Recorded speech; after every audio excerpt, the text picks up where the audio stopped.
Welcome to Rebecca Sounds Reveille. What a show have I got for you today? Well, I am excited, jazzed, enthralled. With me today, I've got someone who is so prolific in the entertainment field. It is unbelievable. You may already be recognizing the man that is sitting adjacent to me. And if you're not, I'm really disappointed because you, my audience, should know a whole lot about entertainment. But let me go back a little bit because my guest with me has been in the entertainment industry for many, many years. In fact, he has been, oh gosh, I'm so excited about this. He's been in Swans Crossing. He's been a regular on Shameless. He has been in Labor Pains. He has also been in Hallmark, on the Hallmark Channel as a guest in different shows. But oh my gosh, he's even been, are you familiar with Without a Trace? Yes, you should know him from there. He starred on that as well. And many, many other television shows and genres all across the channels. And you will not have forgotten his face once you've seen him, and you will really be captured by this man's acting work. He is really good at what he does, so much so that many people seek him out to become a better actor and entertainer. And he has worked with so many people, and I could tell you all of them because, well, not all of them, but I could tell you ones that are so known in the industry, but I'm not going to do that. No, I'm going to let him share because I really want him to let out the passion on who these people are. And what an honor not only is it for him to be here, but to share those things with you. And so there is so much to him. He's an actor, an entertainer, an acting coach. He has his own coaching business, but what he shares most is his passion for acting, and that is foremost his primary role. And so without any further ado, with me today, Barry Papick, welcome to the show. I am so excited. I am so excited to be here. I think this is fantastic. Me too. There is so much about everything that you're doing, but let's go back because you've been doing acting for so long, over 35 years. That's right. I can go way back. So without really, a woman never shares her age, but I'm not even going to ask yours, but let's just go back to, when you first started getting into acting, how did you kind of know this is what you wanted to do? Well, let me first say that I'm just amazed at how beautiful you are. Oh, thank you. You know, you're really gorgeous. And I started acting right when I graduated from college. I graduated from college, believe it or not, with an English degree and a political science degree. Oh, this is interesting. And I moved to New York with some friends of mine, and I met a man named Lee Strasberg. Mm-hmm. And Lee Strasberg was just the greatest teacher in the world at the time. And I got into his class, and he really took me under his wing, and I knew that I wanted to be an actor for the rest of my life. And I was in New York at a really fervent time. I studied with Lee, and I studied with Uta Hagen and Stella Adler. And, you know, those were the great names in acting at the time, and it was just the most exciting thing. Back when I was young, you know, we didn't even think about working until we understood the craft. And Lee used to say it takes an actor 10 years to understand the craft. I don't know if that's true. I don't think that's true. But it was amazing to study with Lee, and it was really incredible. to study with Uda and Stella and Elaine Aiken. So it was a really great time in New York, and that's what set me off. That's what got me excited about acting. Uh-huh. And there it was. You have the passion, and there you go. You took off. So did you start really getting into acting in theater in New York, or did you start getting roles on shows? Well, I ended up doing 40 plays in New York. Uh-huh. And what I would do is I would do theater whenever I did a movie, and I would take the money from the movie or the television show, and and I put it into theater. I met a casting director in New York, a woman named Phyllis Huffman, who unfortunately is no longer with us, and she cast me in a show called Swans Crossing. I did 65 episodes of Swans Crossing with me and Sarah Michelle Gellar and Brittany Daniels and Mira Savino. It was amazing. It was just the worst show on television, but it was so much fun to do. And I took the money that I made from that, which was a good amount of money, and I put it into theater. And I produced things like Waiting for Lefty. And I was in a play called How Soon Is Now, which was off-Broadway. We did a bunch of off-Broadway plays, did some Soroyan plays, did some Tennessee Williams plays. And just loved being in New York and loved being up on stage. Mm-hmm. I can feel it as you're talking, and just the passion just from then. Do you still hold that same flame? I do. The way that I keep that passion is because, well, first of all, I love to act. I've been very blessed in my life. I just love to act. And secondly, I love to work with actors. And I've been coaching actors now for about 25 years. I was walking down the block in New York City, and I bumped into an old teacher of mine, a woman named Susan Cohen. And she was opening a studio with John Strasberg, Lee's son. And she said to me, "Would you like to come teach at the studio?" And I was like, "No, I never want to teach." And she said, just come teach a Saturday class. And I did. And I've been doing it ever since. And it's been amazing. And then I met Gus VanSant, and Gus had asked me to come on his set of Finding Forrester and be the acting coach on the set. So I worked with Sean Connery and F. Murray Abraham and Rob Brown, which was amazing. And then, and I've always worked word of mouth. Other directors heard about me because I worked with Gus, and I started to work on sets, and I started to work with other actors. I've worked with Alec Baldwin. I've worked with Sonia Sohn, who I worked with Sonia for 25 years. She was on The Wire, and should have won an Emmy on The Wire. And, she was on Body of Proof, and we still work together today.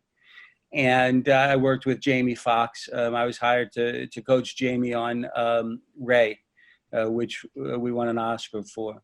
So I've been really lucky. I work with a guy named RZA, who's the head of the Wu-Tang Clan. And I do a lot of coaching, a lot of individual coaching, a lot of technique coaching.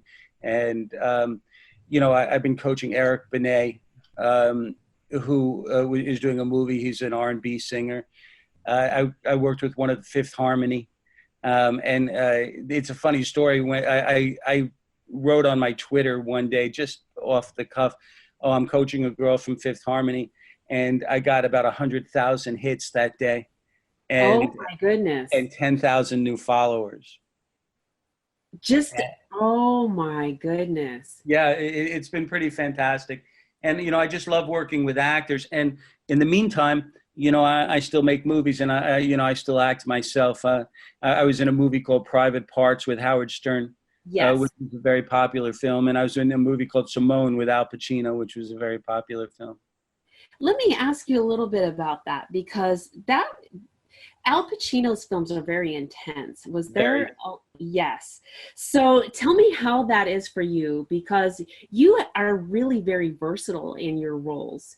And when you go for something that is far more intense, because that really takes a lot, doesn't it? It does. It was exciting. I'll tell you, Al and I come from the same background. We're both Strasbergian. and we both sort of started in the same place. So it was really exciting to work with Al. You know, he was an icon. The difference was I had just come from doing a movie with Sean Connery, and Sean liked to do 3 takes and get out of there. Okay. And Al likes to do 60 takes and of everything. Uh-huh. So, you know, it was really exciting. You know, people ask me, like, weren't you bored doing 60 takes? And I go, hey, if you could be bored working with Al Pacino, then you're probably in the wrong business. You know? But, you know, that is really an interesting thing to think about in an actor's perspective, because Yep. when one really wants to deliver a message to the audience in a specific way and they want to really hit home, they're dedicated in making sure that that delivery is so Absolutely. specific. And when you're telling me 60 takes, that to me says absolute dedication to making sure that whoever wrote and produced and directed, and now as an actor, I am supposed to deliver this a specific way. I need to ensure that I do that. I mean, this is, to me, is absolutely phenomenal. It's great. And, you know, there's a difference. Working with a guy like Sean Connery, you know, he comes to set, he so knows what he wants to do. He's very specific, and he does it, and he wants to get out of there. And I think that's great. Going to a set with Al Pacino, he wants to play, he wants to find things. And, you know, so they're both incredibly wonderful. They just try things in different ways, you know. Yeah. And I loved working with Pacino, and you know, it was just so much fun. It was so much fun to just play with things and try things in different ways and see what works. Mm-hmm, mm-hmm. I feel sorry for the editors, of course, because they have to go through all of that. Yes, there a lot in post-production, absolutely. Absolutely. And I could see on someone like Sean Connery, maybe at home, he's taken and rehearsed and studied and and done that so that maybe he's not, you know, wasting, and I don't mean that in a really negative connotation, but really ensuring that when he comes on and it's showtime, that he's really delivering. He's so prepared. Really delivering. Yeah. And not to say either way, either method is one way or another, but both of them have their own method in getting that. And it's really neat to hear you share this, because we don't see this. We only get the hour and a half or the 2 hours, or if it's a series, then the 30 minutes or whatever. Right. But that's all we see on this side. So I think that this is very fascinating. And you now, not only as an actor yourself, but as an acting coach, both of these things you get to see in a lot of different angles, a lot of different lights. Absolutely. And, you know, it's interesting. When I was on set with Finding Forrester, I was working with 3 Academy Award winners. And, you know, Sean and F. Murray Abraham and Anna Paquin. And the thing that I found is that everybody wants, you know, a little bit of help. Everybody wants some adjustments. And, you know, Lee Strasberg used to say, there are no great actors. There's only actors who make great choices. And that's all I do, is I help actors make choices. And, you know, I lead them into a direction that the script goes. And, you know, hopefully I understand the script better than anybody. I read it certainly more than anybody. And, you know, I take the actors into the direction that we're supposed to go into. And, you know, I've been really blessed that I've worked with great actors, you know, Sean Connery, Dennis Quaid, Rock Dutton, you know, I mean, just great actors, Jamie Foxx, who really want, you know, to be directed and want, you know, to find new things in what they do. And, you know, they come to set with one set of choices. I come to set with other choices, and we see what works. Well, there's 2 shows that I think a lot of people are really knowledgeable about in this age. 2 of them, Malcolm in the Middle and Burn Notice. Tell me a little bit about your on-set coaching there. Well, with Malcolm in the Middle, I was coaching a couple of the actors, and it was really it was so much fun. It's, working on a sitcom is so different because it's about timing, it's about reversals. So it's really, it's just so different. And then with Burn Notice, I was working with Sonia Sohn, who is just a terrific actress. And Sonia is one who takes, adjustments really well. So she can really be amazing at one thing, and then you give her a little adjustment, and all of a sudden it just opens things up. So Burn Notice was a lot of fun to work on, and we were on Burn Notice for a year. And Malcolm in the Middle, it was just, it was fun, it was silly, it was light. And, so coaching on those were fantastic. What a contrast. I mean, just all of the different areas of acting that you have been able to not only be involved with, but exposed to, and helped others be able to really expand their acting careers. This has got to be very rewarding for you. It is. It's wonderful. And, like I say, the reason I do it is because I love actors. And, to see an actor really reach, their ultimate excellence is exactly what I'm looking for. And it's just so exciting. I was the on-set coach for a movie called The Express. And often, I was working with incredible actors, Saul Rubinak and Dennis Quaid, Clancy Brown. And often, it's just a little word here, something there that says, oh, okay, let's just do this a little bit differently. Let's just look at this scene a little bit differently. And it's always really exciting. So let me ask you, when you were on set, whether it's theater, whether it's on a movie or a sitcom, what do you think the biggest challenge is? Do you think it's set up? Do you think what do you think is the biggest challenge that an actor faces once they're ready right before action? Take one, take two, whatever the case, or 25 or 60, for that matter. I think the most exciting thing is finding what the director wants. Because, as actors, we're all just pawns in this game. And, whether you're doing a play, whether, you're doing a film, it's the director's vision. And now usually when you're doing television, it's much more of a producer's vision. And when you're doing play, it's much more of the writer's vision. But you still have the director there, and you still want to fulfill, the things that the director, is aiming for. So, the real, I think communication is just so important. And the real trick is to be able to communicate with the director and understand where they're going and what they want. Well, I've been blessed to work with great directors, by the way. That is pretty interesting to note. And so you, though, are still on the move with your coaching business, but you are also working on a pilot right now. I am. Do tell. I am. I just finished doing a pilot for NBC, and that was a blast. And I just signed to do a movie in June with a director named Thomas Churchill.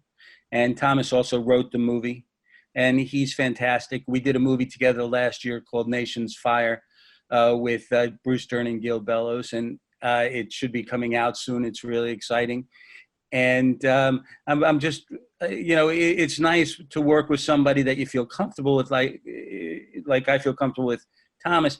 We have a shorthand. It's very easy to work as a director and actor with somebody like that because we understand each other. And I'm really looking forward to doing that film. I am looking forward to seeing what you have coming out and your upcoming film, but you also have a stage play as well. I do. I have a couple stage plays.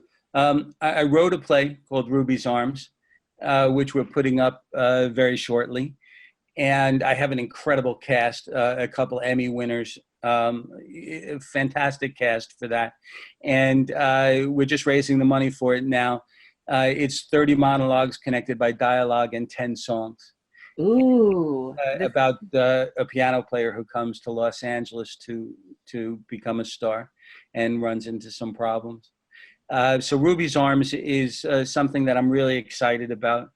I wrote a pilot called Pearl, which I'm really excited about, and we're trying to sell right now. It's centered around an older woman, and there's not a lot of pilots, I think, that are centered around older women, and it's a very female-centric piece, and I really love it. And I'm doing, I'll be on stage in May for a project called Homeward LA, where I play a homeless alcoholic who, has sobered up enough to, write to his mother and tell him, where he's been.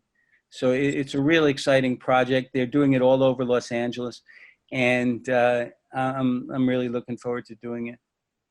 Well, I'm anxious to see a lot of these things that you have coming out. I mean, let me just tell you, Barry,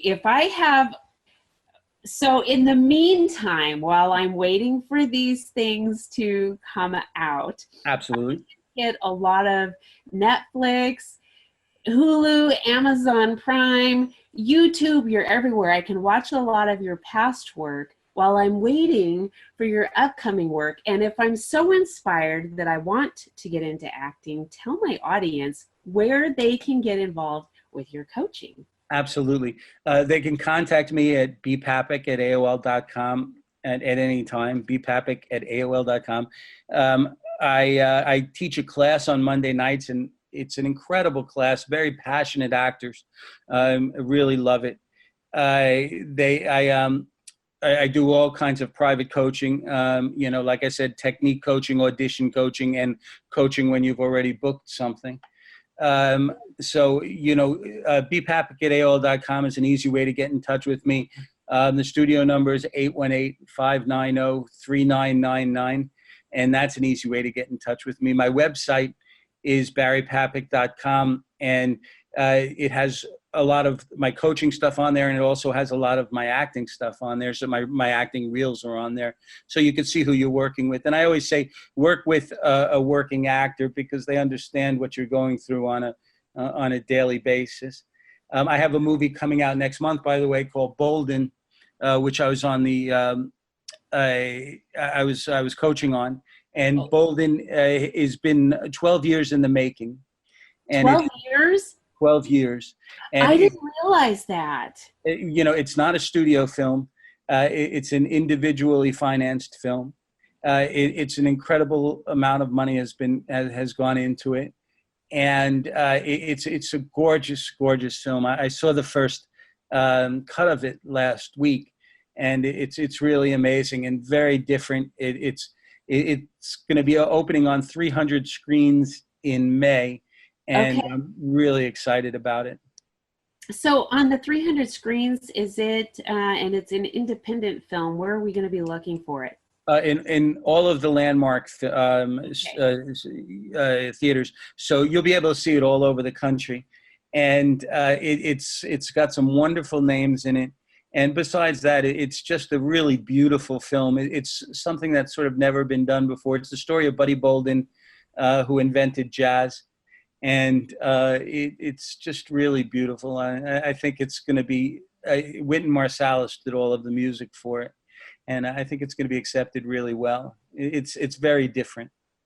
Well, for a movie to spend 12 years in production, that is, this is a very long time, very well thought out, specifically plans. I'm guessing locations and actors, and there's a lot that has really gone into this for something that has been condensed down. So the director is a guy named Dan Pritzker, and he also co-wrote the film, and he did an incredibly wonderful job. He worked really hard. It was his first film. And he was learning, he had a band called Sonia Dada, and he was the lead guitarist and writer, and just decided that this was a subject that had to be touched and upon, and he did, and he was phenomenal. What I like about what you just said is this has never been done, and this was a subject that needed to be touched upon. And I really like to share that type of attitude and mentality with my audience, because I really strive in helping people to get out there and move forward with different things. Don't ever give up with things. Don't ever think that you can't. And one of the things this specifically says is that, and the other thing that I really want to point out is with your acting coaching, is if you were to talk to the audience now, what would you say to inspire them if they even thought, this is an industry that I'd like to get into, and I'm not sure. I think I could, but well, I don't know. I always say this. I say I can make an average actor good, and I can make a good actor great, and I can make a great actor an Oscar winner. And I've done that in the past. And, so I think that acting, if you have a passion for it, it's the greatest living you can make. Now, I think that you have to have a passion for it. I think acting is a lifestyle. It's not just a career. So if this is something that you've wanted to do, you should try it. I have somebody in my class. He's from Israel. He was a businessman. He always wanted to be an actor. And he's become a successful businessman, and he decided that now is the time. I also had a guy in my class whose face you would recognize. He worked all the time. He was Andy Warhol's private photographer, and he was also a photographer for Interview magazine, and he decided that he wanted to be an actor. And actually, Alec Baldwin sent him to me, and he studied with me for 10 years and worked on every episodic you can imagine, and a couple huge films. So if it's your passion, if it's something that you love, then you should really try to do it. It's a tough way to make a living, but there's nothing more exciting. I would have to agree with you. I know about Hollywood. I know about entertainment, and it can be very, very exciting. And I also know about going after your dream and your passion, and merging those two things, I would have to agree with you on. So I want to thank you so much for being here, Barry. And I really want to ensure that the audience gets an opportunity to connect with you. So I'm going to ask you to share your information again. Okay. You can contact me at bpapick, B-P-A-P-I-C-K, at AOL.com, or 818-590-3999, or barrypapick.com. And if acting is something that you've thought of, or something that you love, come see me, and we'll make it work.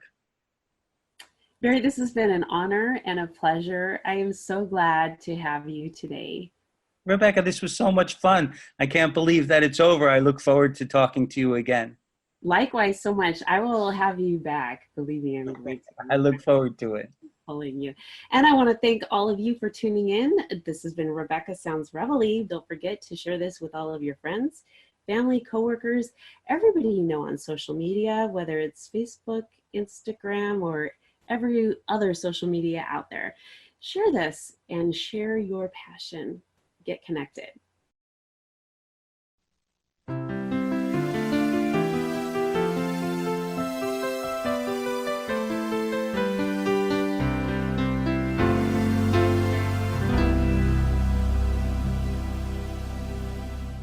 Welcome to Rebecca Sounds Reveille. I am so excited today because with me, I have got somebody all the way from Canada who's a top entertainer and comedian. Oh yes, he's been entertaining all across Northern America. Oh gosh, for at least 20 years. Yes, at least 20 years. He's appeared live with Kelly and Regis. Yes, if you have tuned into that, you may have even seen him. And I hope that you have. If you happen to have missed it, you don't want to miss today's show, because I've got to tell you, he is an incredible entertainer. And not only that, but he has his own show. He's actually been having his own show for many, many years now, and has won awards for what he's been doing.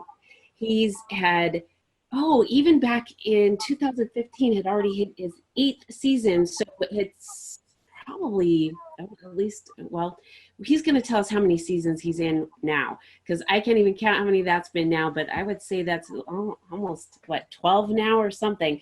But at any rate, he's performed all across Northern America, and he's been singing in comedy shows. He's done Elvis, Dolly Parton, Sonny and Cher. Let's see, Tina Turner. Oh, and I would love to see that walk, but I don't think we're going to get him to do it today. But at any rate, without any further ado, with us today is Joe Crawford, all the way from Canada. Welcome, Joe. Hey, how are you doing? I am ecstatic to have you on the show today. That's how I'm doing. I have so many things that I have to say. Oh, geez. Yes, because I've heard so many good things. And so let me first start with, you are a radio show host. You have awards for your show, and you already, how many seasons has it been already that you have had your show? Yeah, currently we're right now in our 12th season, just about a few more months left to do. But yeah, we're in the middle of our 12th season right now. Mm-hmm. See, this is incredible. That's a lot of seasons to do. I mean, a lot of people don't understand how long a season is, and that's a lot of episodes of being on air. And Absolutely. a lot of guests and a lot of research and a lot of comedy and a lot of information that you have to deliver to your audiences. And it's a lot of work to do that and to stay on air and to do it well and to do it in a way that you have done, which has launched you into really hitting it big in a lot of ways. In fact, you have even been doing performances at a casino. Yeah, basically that was singing with Regis Philbin at the casino here locally. A lot of entertainment at the Falls View Casino here, and that's where I get a lot of our guests from as well to interview on the show. And if they don't come to Niagara Falls, that's fine as well, whether they have a movie or a book or comedy act that they're doing or tour or whatever the case may be. But yeah, but I'd say about a good 25-30% of my guests from the Joe Show are actually acts that show up at the casino. And then I ended up singing one year with Regis around Christmas time it was, because we did a couple Christmas songs there. I absolutely love it. How did you get started in singing? I got into music when I was 8. So that's going back, okay, I'm almost 30 years. I'm 35 this year. So, but yeah, so and then just musically into piano playing, and then that was happening at the age of 10. And what happened was I was actually started singing while playing about halfway through, so maybe about 13, 14 going through. And then actually doing singing comedy shows is when I was about 18 years old. So I've been doing that for almost, going on 15 years almost now there. So, yeah. This is pretty neat. How did you end up combining your talents and getting gigs with celebrities? Because a lot of people are like, okay, I would give anything to do that. And how is it that happens? Yeah, well, this is it was pure luck to sing with Regis for that one there, and a little bit of meeting him. I ended up meeting Regis a couple of years prior to that at another location here in Canada that he was performing at, and had a drink with him and talked for about maybe 15-20 minutes, and then at that time told him what I did and do in that. And fast forward a few years, and then he is performing near my hometown, and end up bringing a package. I just recorded a Christmas CD and a photo of me and him, if he remembered who I was, and gave that to the venue to say, look, this is for Regis, and he's expecting it. But he wasn't expecting it, so I told a little white lie there, just a wee little white lie. But then anyways, what happened was they gave it to him, and I was in the second row from the stage, and Regis is stopping to take a drink of water in between speaking and singing. And I just yelled out, "Hey, Regis, Joe Crawford loves you." And he said, "Oh, hey, Joe, I remember you. I got your stuff in that. Why don't you come up on stage?" And then we started from there, started singing. So it was kind of a little pure luck, and also meeting him a few years back as well. But it sounds like persistence. I mean, yeah. you were really getting that out there and following up. And a lot of people, they tend to forget that follow-up is important, and you can follow up in a lot of different ways, and that really is neat. And then you went from there to what, in 2007, creating your show. Yeah, the Joe Show. So I worked in terrestrial radio, and I went to school for broadcasting and television and radio and film, and then majored into presentation and that part, and worked in a terrestrial radio station for about, I was there for about a year and a half, left them due to personal reasons. My grandma got sick, one family car, couldn't drive out of town. So basically I was like, what can I do for my own radio show, or figure out? About 12 and a half years ago, there was an audio blog site that would allow you to do a half hour, once a month kind of deal for free, because I was cheap. And so I was like, all right, so this is good. Once a month, half hour, why not? And the same thing with persistence is that even though I was just starting out, I got lucky. I got the amazing Kreskin on in the first season, and Howie Mandel, where I only had listeners back then of, if I was lucky, in the triple digits of like hundreds of people. And so I'm like, oh, this is good. This is neat. And I started gaining some more listenership as some guests came along, how they decided and say, yeah, we want to go on my show. I guess I really pitched the show very well to them that interested into being a guest.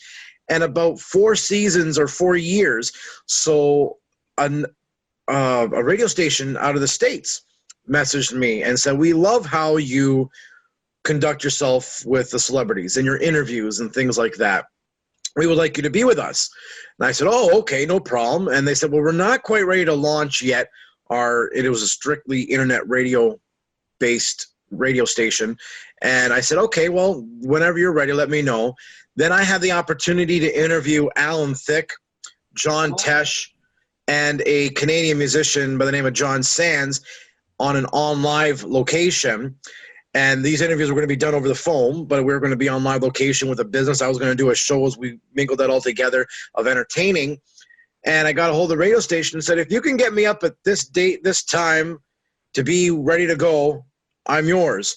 And about in that 4th season, or just about the end of 4th season, beginning of the 5th season, I think it was, and they had me up and running, and I've been with them ever since. And I've gone from weekly to, I've done 5 nights a week. I've done 1 hour a week. Now the Joe Show's in its 2 hour once a week with repeats 4 times a day. And then I've now almost am at, with all the shows collaborated together, almost at about 400 shows that I think by the end of this season, which will be towards the end of June, we're looking at about maybe just shy about 4 or 5 episodes of 400 episodes. So, yeah. Oh, I love it. I love it. And a lot of times I don't think people realize that, I mean, terrestrial radio is a great platform, but internet radio has really taken off just by leaps and bounds. In fact, that's what got me started. And it's kind of the same how I got started. I was going to the studio and I was like, okay, well, I can't afford studio time, but I ended up paying for airtime at one point from home. Oh, wow. Yeah. And then I was like, I just can't do this, but I still need to get my message out there. And then, things just kind of happen, but yours is doing really, really well, but you've got a lot of talent behind what you do. Impersonations. Are you doing a lot of this on your shows? The impersonations of that I don't do on the radio show per se. It's more of a video thing. And if people go to my website, joecrawfordlive.com, they can see a little demo reel there of 10 minutes of a little touch of everything that I do there. But yeah, a little quick plug. I'm good at doing that too. But yeah, so the Elvis and the Dolly Parton and that with the costumes, they're all musically done to go see the singing comedy show. The radio show, not so much, because there's so much to fit in 2 hours with guests and that. And this is, like you said, to internet radio / satellite radio. One of my favorite people that I love that does interviews is Howard Stern. Not so much, the uncensoredness of it all, but the lengths of them. They can be 70, 80 45 minutes and it's indulging and informative and all that stuff. Where the Joe Show, we kind of do that as well.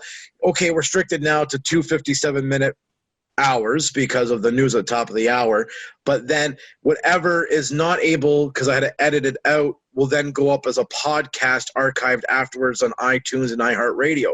So the Joe Show, yeah, so if I did an interview with you, which I want to have you on my show, we could do an interview for like 35 40 minutes and maybe only 28 minutes be used of that on the actual Revealing Talk radio station. But then you go to the archive section afterwards, you'll actually hear the whole full interview with Rebecca and not miss anything of everything. So yeah, so it's beautiful. That's really neat. That's actually a really neat thing to do. I don't know how many stations actually do that, where they end up playing a certain amount and then you can get the archive show. I mean, a lot of times so much is lost. Yeah. And another thing that you mentioned too is that you go and you have the content and it's nonstop. I can't tell you how often radio show hosts or hosts in general will struggle to reach the 2-hour mark. They have a slot of a 2-hour show and they're really struggling for content, and they're really struggling, and it kind of sucks. It's sad to say, because you can really make a show drive home an audience and hit them with inspirational things, with comedy, with information that will really be pertinent to some of the things that will help them, be more educated about something or whatever. And you're doing it. You're making things happen. What do you think is the best part about what you're doing? I mean, out of all of it. Oh my goodness. Well, I gotta say there's a little bit of perks. There's two things actually. So one of them being a little bit about perks. We just did an interview in the first week of April with BJ Thomas, and the guy who sings Raindrops Keep Falling on My Head and Hooked on a Feeling, that artist. And he's coming to perform actually towards the end of the first week of April. And he said, "Are you coming to the show?" I said, "Well, yeah, I'm coming to the show. I'm actually able to get to see," because sometimes I get to see them, sometimes I can't because other commitments and that stuff. And they're like, "Well, I want to shake your hand. I want to meet you. I want to say thank you in person and that." So getting to see them before, after the show, and a photo opportunity or whatever we can do with the Joe Show, and they're very more than happy to do it. Most of them, for the most part, is one of the greatest things to be able to be a part of a perk. The other thing is that there are, and I actually did an interview with someone in this season where it's shows or TV shows, or even could be books that I don't read, or could be something I would never even heard of before, whether it would be a song or music. There's so many independent artists as well that are very, very talented that I would have never heard of, and being turned on to their music because their PR people are connecting with me to get them on the air for an interview to play their single and that as well. And to know that there's this talent and this great information out there of a TV show or whatever it is that I would have never came across before. And now I'm listening, and maybe they're even in my playlist too. I love what you're saying, though. It's so true, because there's so many wonderful people out there, and we truly can miss the boat. And it is amazing when somebody reaches out to us in an area that we didn't know, and we've allowed to expose ourselves this way, either through a PR agent or through a letter that we've received from them, a book that, like you said, or even some music. I recently received something for our network, and I just was completely blown away by the artist. And I just thought, wow, I mean, would have never guessed. And it's refreshing. It gives you a new perspective. It's inspirational. It is really neat. And I'm really glad to hear you say that, because we take for granted sometimes the world that we live in.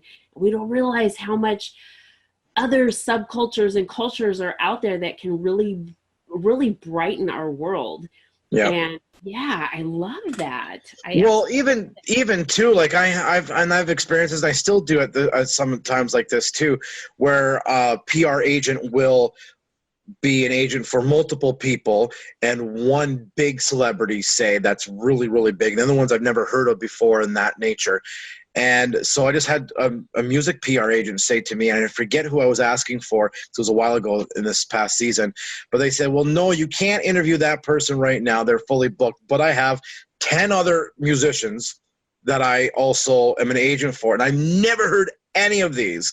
And the musicians were just as talented if it was that big other one celebrity that agent has. So I would have never came across. And because I said, yeah, I would like to interview them, I think they were shocked or whatever else. But I don't care if as long as you're talented and you have a good story to tell, and that the product, whatever you're doing, whether it's TV show, music, whatever it is fantastic and a good message to it or whatever, positive in it, then yeah, I was like, absolutely. And got turned on like to 10 new musicians who are now on my playlist. See, I agree with you 100%, and I love doing that. And I think, too, it brings realism to different shows because it's not this, facade out there. You've got real people doing real things, and that inspires people to be able to get out there and do things that they didn't think that they might reach the bar. You know, like, okay, well, I could never do that, or I'm not good enough, or maybe I shouldn't try. But it gives people that little extra oomph, like, hey, I can do this too.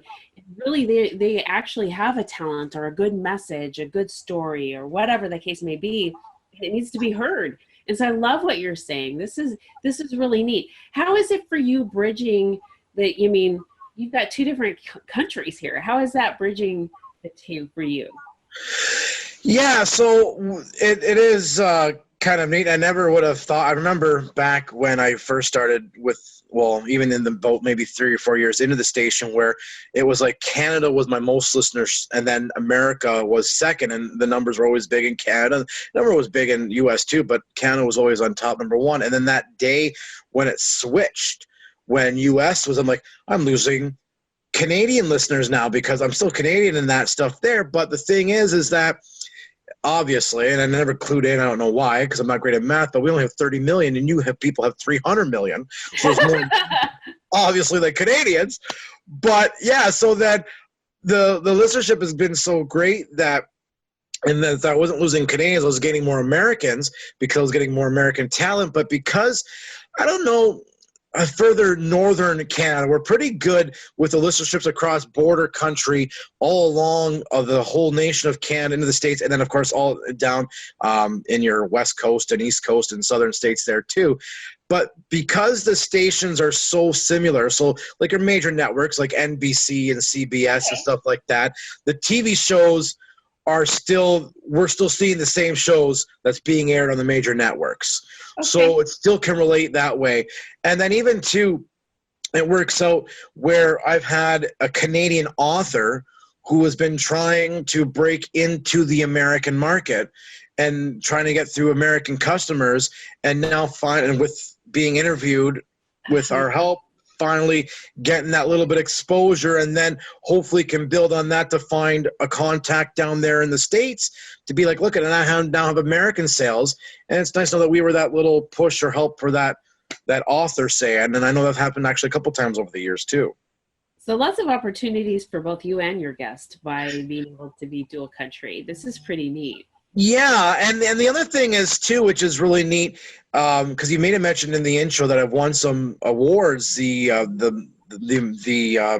Heritage Awards from the Artists Music Guild, and that's down in North Carolina. I never ever, and still to this day, have ever performed in the United States, but because now the power of the internet and what is able to be done, we were getting these American, and that's how I ended up nominated for, first of all, I was nominated for the radio show for Best Radio Host. And then people look into it and they see on my website, then they see the comedy part and the entertainer part, and then got nominated for Best Comedian and won for Best Comedian, Best Radio Talk Show Host. But again, I never was down in the States and performed, except for the couple times I went down for the awards show. I never performed. I just went down to be a part of it and that. But again, I would have never had that exposure if it wasn't for the internet. And I can still do what I'm doing through the internet and not have to worry about getting a green card or anything else and that stuff. I can still, because I come to the States quite a bit. I have family in the States and that stuff, and I do love to border shop. You guys have better variety of taste than we do here in Canada. But anyways, that I do go to the States quite a bit, and I always get questioned saying, do you entertain here? And I say, well, no. And they don't believe it. They go, this is the whole other market. I go, well, I got my market in Canada, but I have other way to get to the States too. And like your show and being able to do videos and that, it's a really great big help. And with the radio show too. I absolutely love it. And I love what you're doing. You have a lot of fun. I think your reach is fantastic. And I would love our audience to be able to connect and see what you're doing as well. Yeah, so and I appreciate that. I really would like that, because I think that, I mean, making people laugh is really something special. And I think that my audience really needs it. I really encourage my audience to find something that they can do to help them move forward. And as soon as the show is over, in fact, sometimes even while they're watching, but for right now, after the show, in this case. So if today they could go and find a way to laugh and then, find some joy in their day. And if it means that they're tuning into your every day and they're being able to laugh.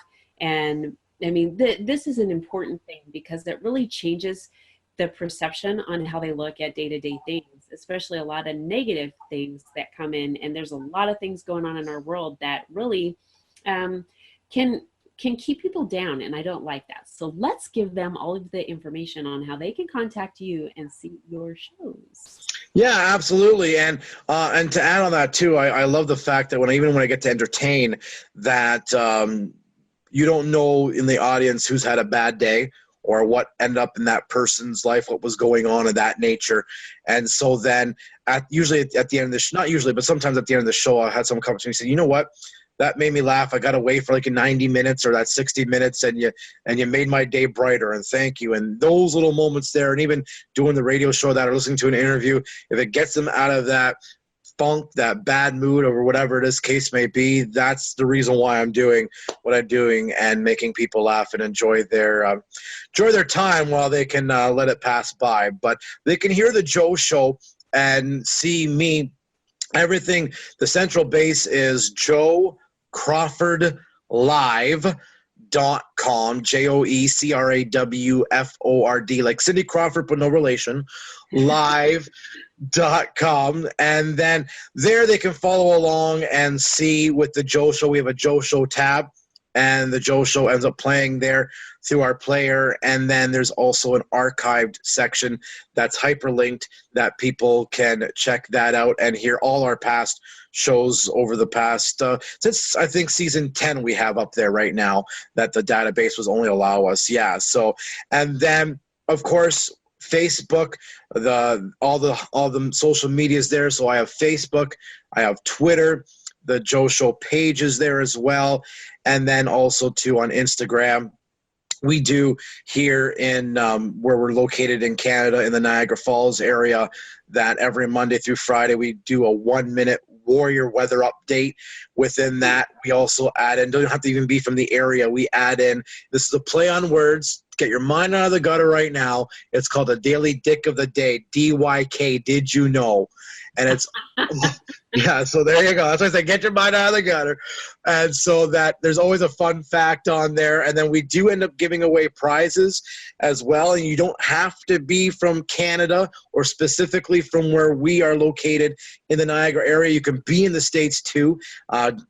We've given away cash prizes and other tangible prizes that are in your hand that you can actually win, and paraphernalia too, of shirts and mugs and Joe Show caps and stuff like that. So it doesn't matter where you live, the Joe Show is accessible and available through JoeCrawfordLive.com, and click on everything that's there, the social database, and then everything of me anyways. Click on me, basically. I love it. I love it. And I want to thank you so much for being here today and sharing with us a little bit of things about yourself, and some things to also help us get a little bit of a laugh today. And thank you. Oh, I appreciate it. Thank you very much. And just before we go, I should say that the Joe Show can be heard also on Revealing Talk Radio. That's the actual radio station. And Perfect. so they do revealingtalkradio.com every Sunday at 4 p.m. Eastern and repeats 4 times a day. They can check that out.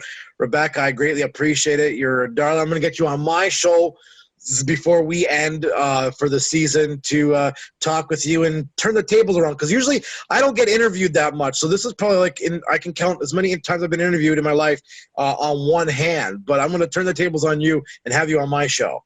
Well, I am so honored that you're here, because I mean, I've been just dying to talk to you, and I've been really excited about today's meeting, and I wanted our audience to be able to connect with you, because like I said, I really want people to leave with the ability to go and laugh and be entertained and something a little bit more uplifting. And a lot of times we give a lot of tidbits for, inspiration and things like that, being that that's the goal of my show, is to help people have healthier, happier lives and things like that. But the big thing is we need things to help keep us laughing. Laughter is the best medicine, and you right now have the medicine in the cabinet, Joe.